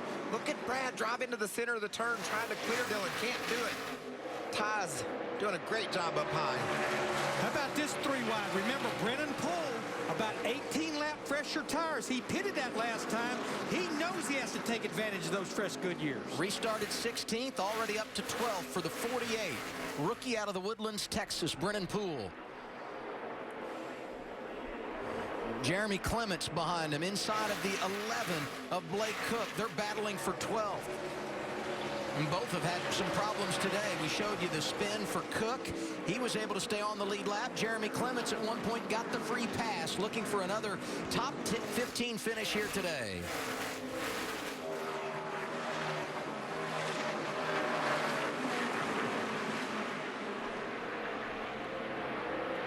Darrell Wallace Jr. in the 6. He's moved that car all the way up to the top groove of the racetrack, about 3 grooves off the bottom. Slides in front of Allgaier. He's in a junior motorsports sandwich there, isn't he? Sadler and Allgaier both there. Yeah, Bubba Wallace riding along with, and behind him, Brennan Poole has cracked inside the top 10. He's taken advantage of those new tires. You can see him here racing alongside Ben Kennedy. And just think about Chad Norris, the crew chief on this 48 car. Remember at Richmond, they used a differing strategy late in the race to try to win. They restarted up on the front row. And now here, he's made the call to give him fresher tires than everyone else at the end. And it could pay off. Ben Kennedy in that, too. There was a little bump draft down the back straightaway. They've consistently and steadily improved that 48 car. Now they've got better tires. See how far he can march. These two going at it for second. Ty Dillon in the 3. 22 is Brad Keselowski. Behind them, Daniel Suarez. Suarez has been really good today, but lost his track position, trying to regain it here. At least get up to the runner-up position so the coach can get another 1-2 finish. 6 and 7 can't seem to get away from one another. In junior motorsports, those drivers, they can't get away from each other right now, running 5th, 6th, and 7th. They made some gains since the early portion of 2016. Those 2 cars have won this year. 2 for the 88. 1 time for Elliott Sadler at Talladega. Side by side for 5th, Bowman and Sadler.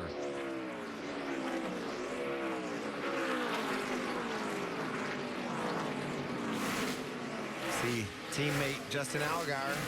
Keep an eye on these two from the 7th spot. You know, while these two are battling right here, we've got this battle for second. Boy, it is really come to life with Brad Keselowski and Ty Dillon. And I don't know if he's saving his tires at this stage, but Hornish not really pulling away from these two when you consider how hard they're racing one another. Well, and if I know Chris Gale, the crew chief, he's told Hornish, just get out there and stay ahead of these guys. Don't be stretching it out. I don't want you to burn off the tires. Make sure we got a little something in the tank in case there's a late restart. But Brad, he just can't clear Ty. Runs up on him, can't get the pass finished. And Michael Jr. in that 18, while everyone else has been moving around the racetrack, he has not moved off the bottom. Yeah, and that's that makes you a bit vulnerable if you happen to get in a position where somebody closes in up high. You got to know how to run the high groove in case you need to go up there and block. 16 laps to go. Hornish has a comfortable lead, Chris. Michael, you were spot on. Chris Gale on the radio just about every lap telling Sam Hornish Jr. what the split is behind him and telling him those guys are racing so hard behind you. Just take care of your tires. Don't beat up that right rear. We're in a good spot. And as we come back to 15 to go, some lap cars out in front of them going to play a role in this thing. Yeah, I would hope those drivers would get out of the way because they're not drivers that are one lap down. They are many laps down. Ty Dillon, the last 2 laps, has cut that lead in half. You can see just about a half a second between the two, and Dillon's running the high line. 18 car had a big lead last week at Michigan. Couldn't hang on in the latter stages.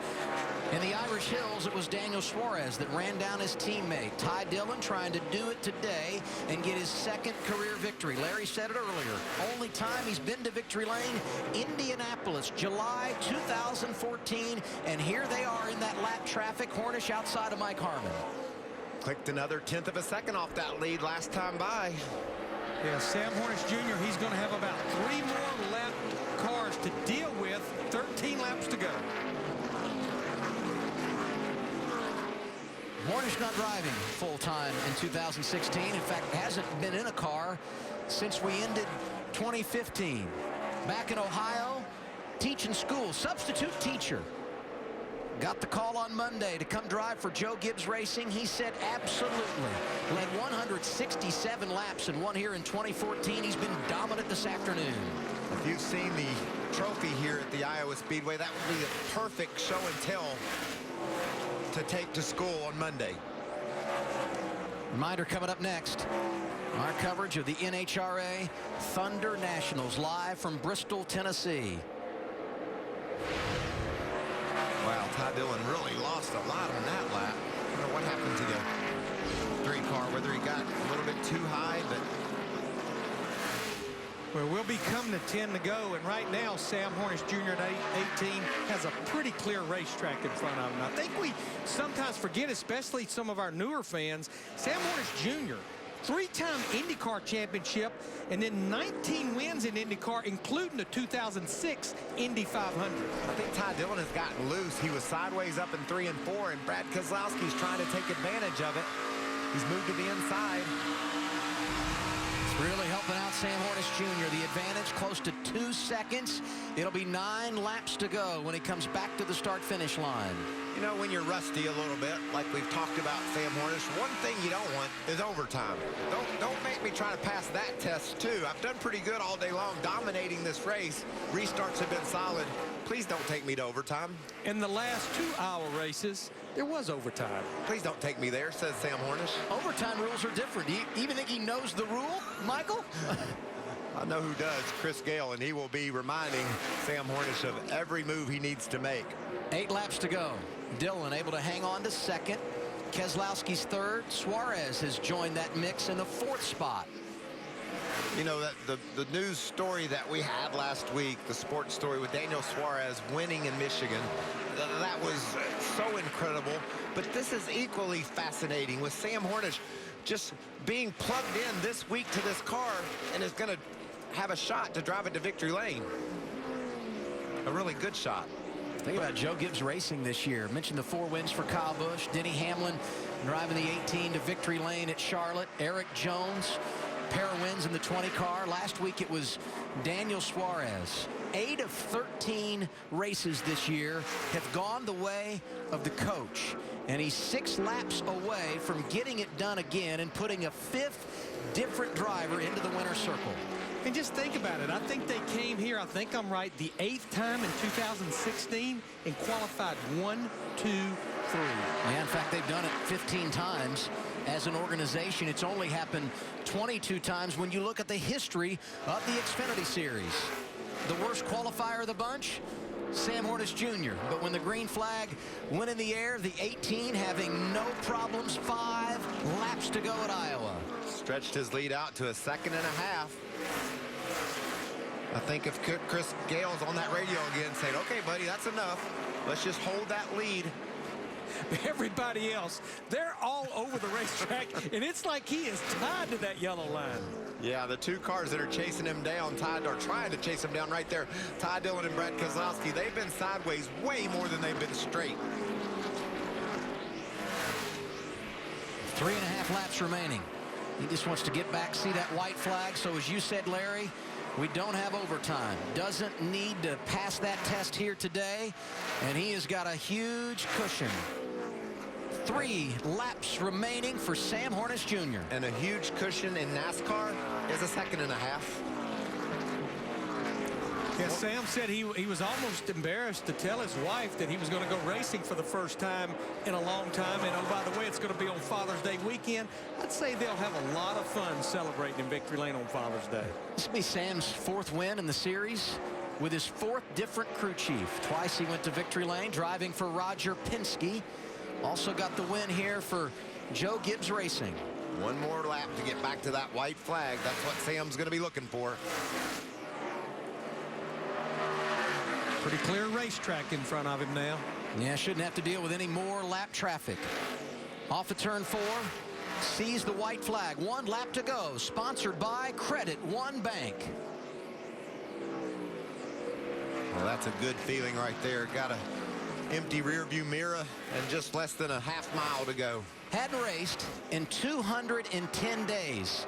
Got called off the bench on Monday. He'd been teaching school. Today he's going to take him to school. Sam Hornish Jr. going to get the victory here at Iowa.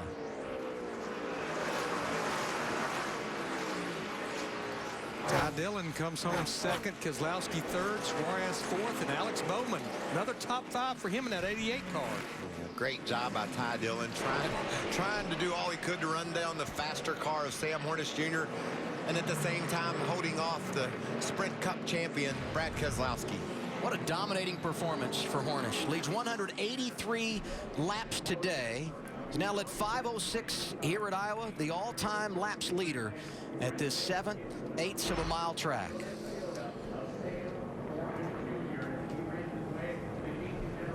Seventh winner in the last 7 races, and the 5th different driver to get a win for Joe Gibbs Racing here in 2016 when you talk about the NASCAR Xfinity Series. Burnouts, they've even come a long way since the last time he raced.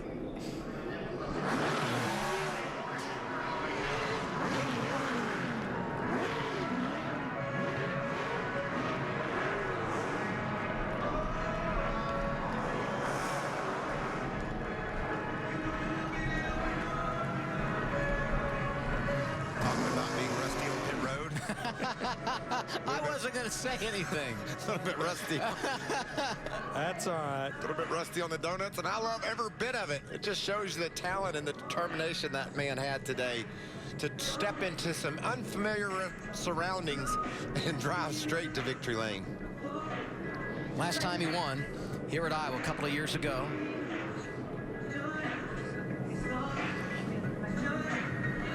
First time he's been in an Xfinity car since Texas last spring. Just can't say enough about Chris Gale and that 18 team. You talked about this as the 3rd driver to win a race. This is the 5th different driver he's worked with this year. Ty Dillon, a runner-up today, Hermie. Yeah, Ty Dillon ties his season best. You guys, 5th, 6th, 7th, pretty much first half of the race, and you go to the top of the racetrack and go right to the front. Your effort today and anything you could have done differently, down the stretch? I don't know. He just needed to be a little bit better. The 18 was so dominant on the bottom. I felt like we were obviously the best car up top. Just need a little bit more speed. But proud of my guys, proud of Nick. We kind of struggled all week. We were kind of mid-pack car, and we executed all day and did what we needed to do to put ourselves in position. And we've been talking about that all week, so we did a great job. And proud to get a good run with American Ethanol and come and go on the car. It's kind of like a hometown race for them. This is the Cornfields, Iowa, and we're running on E15 every weekend here in NASCAR. So proud to have them on board. Great finish for us, and we'll just keep this momentum going. It's Ty Dillon. Thank you, Hermie. 10th different winner in 2016 in 14 races. A lot of parity. In the last 9 short track races in the Xfinity Series, 9 different drivers. And just can't really put into perspective how difficult it is to come off the bench and get it done, but that's what Sam did here today and beat some pretty good ones when you talk about the history of this place, Iowa. Hermie?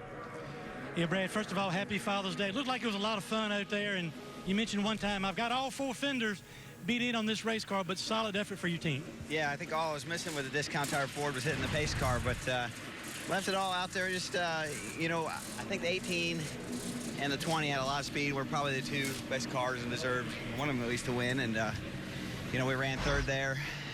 Thought we were probably just a little bit better than the 3 car, but I kept losing the battle off of pit road, and that wasn't helping, and couldn't get back by him. So who knows what would have happened if I could have got by the 3. I thought maybe I could have at least ran equal to Sam, but never got that shot. But fought really hard today, Hermie, and came a little bit short, but know where we need to work to get better, and still trying to get this program where we want it to be. Want to be a little bit faster than what we've been, but we'll keep working on it. And just want to say happy Father's Day to everyone out there watching. Thanks for watching our race today. That's Brad Keselowski. He comes home in the 3rd position today.